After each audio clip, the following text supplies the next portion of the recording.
वेदवादी ब्राह्मण स्वर्ग की कामना से आंगिरस नाम का यज्ञ कर रहे हैं। तुम सब जाओ यज्ञशाला में। मेरा और दाऊ भैया का नाम लेकर थोड़ा सा भात भोजन ले आओ। तब तक हम यहाँ विश्राम करते हैं। जाओ।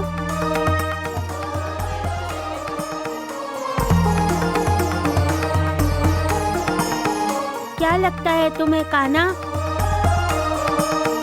उन्हें भोजन मिलेगा? देखते जाओ दाऊ भैया। कोई बात नहीं जानू, कोई बात नहीं।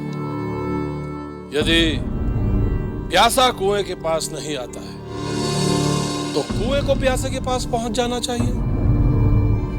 अर्थात यदि कृष्ण मथुरा नहीं आता है तो हमारे हाथी को गोकुल पहुंचा दो, कराओ उसे मद्यपान और छोड़ दो गोकुल में। मचाने दो उसे हाहाकार, खेलने दो उसे लोगों के कुचलने का खेल।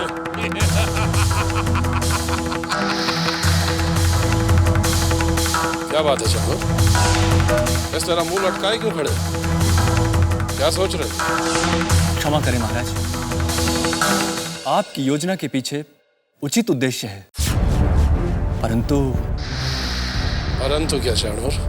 महाराज, यदि हमने ये खेल सबके सामने खेला तो हमारी ओर उंगलियां उठने की पूरी संभावना है, क्योंकि ये हाथी मथुरा का है और मथुरा के राजा आप हैं मथुरा नरेश। हमारी ये योजना नहीं, एक आकस्मिक घटना लगनी चाहिए। आकस्मिक घटना? परंतु यह कैसे होगा चाणूर? महाराज, उसके लिए हमें प्रतीक्षा करनी होगी। उचित समय की प्रतीक्षा, उचित अवसर की प्रतीक्षा।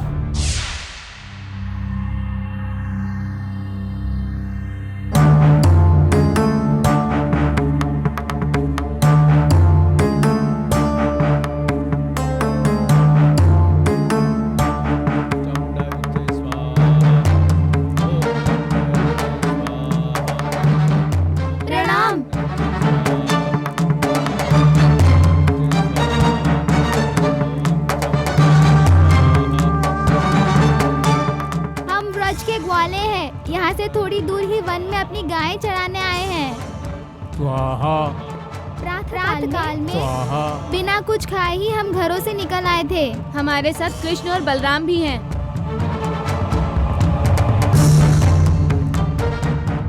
उन्हीं की आज्ञा से हम आपको ये निवेदन करने आए हैं कि हम सबको भूख लगी है। कृष्ण और बलराम को भी।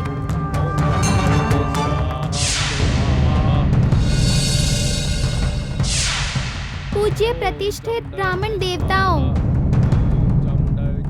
आप अपनी जिस भी इच्छा पूर्ति के लिए यज्ञ कर रहे हैं, आपका वो मनोरथ सफल हो और आप इसी प्रकार अपना धार्मिक कार्य करते रहें। ये तो हमारी बात सुनने को तैयार ही नहीं है। तो अब क्या करें? कृष्ण और बलराम को बता देते हैं। चलो चलते हैं। चलते हैं।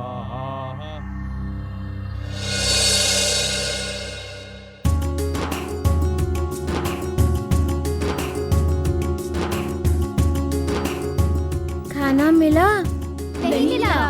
इसमें दुखी होने वाली कोई बात नहीं है। भिक्षा लेने वाले का काम है भिक्षा मांगना। भिक्षा देना अथवा ना देना ये देने वाले पर निर्भर है। अब हम क्या प्रयास करें और कहाँ? हाँ, प्रयास करें। अब आप सभी उन ब्राह्मणों की पत्नियों के पास जाओ। नहीं कृष्णा, भूख के कारण हम अभी अधिक नहीं चल सकते। मुझ पर विश्वास करो सखाओ, तुम्हें इस बार अवश्य सफलता मिलेगी। परीक्षा ले रहे हो अपने भक्तों की कान्हा।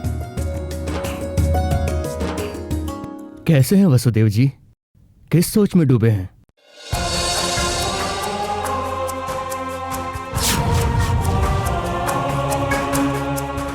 उस सूर्य की प्रतीक्षा कर रहा हूं आचार्य जी,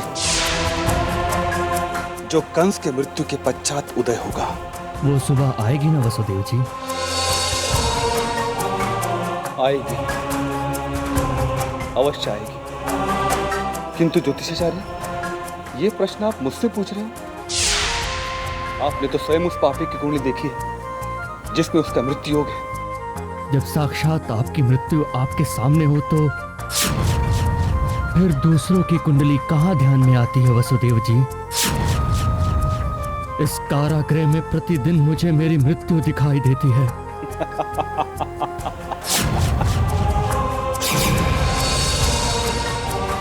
लगता है राजवैद्य ने जो लेप आपके घाव पर लगाया है, उसने आपका सारा दर्द, सारी पीड़ा हर ली है।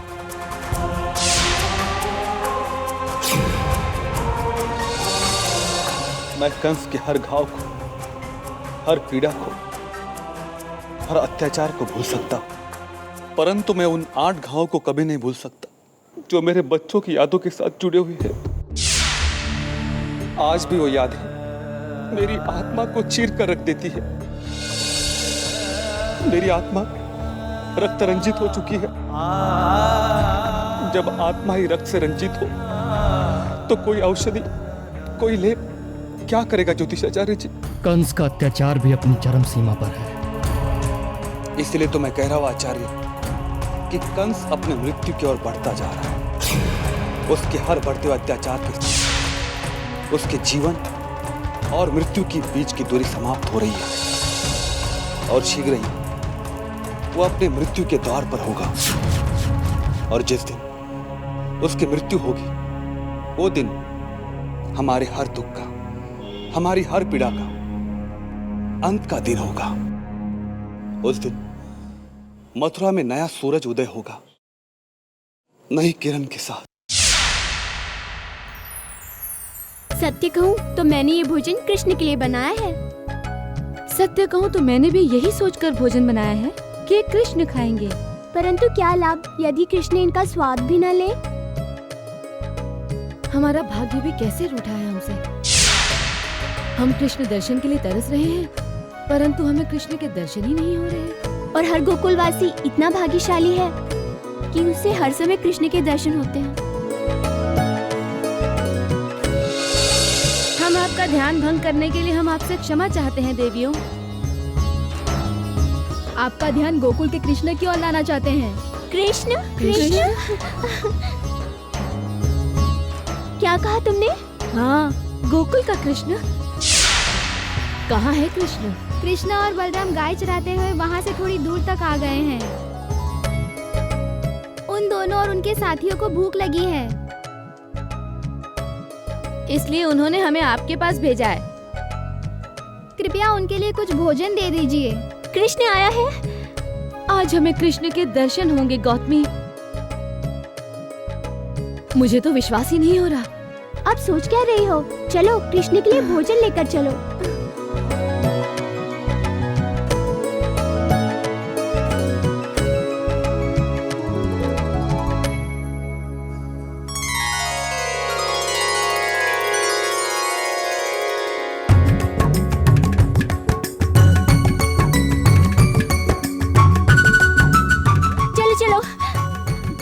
हमें भोजन दे दीजिए, हम ले जाएंगे। बहुत लीलाएं सुनते आए हैं हम कृष्ण की। हमारा मन कृष्ण में हो गया है।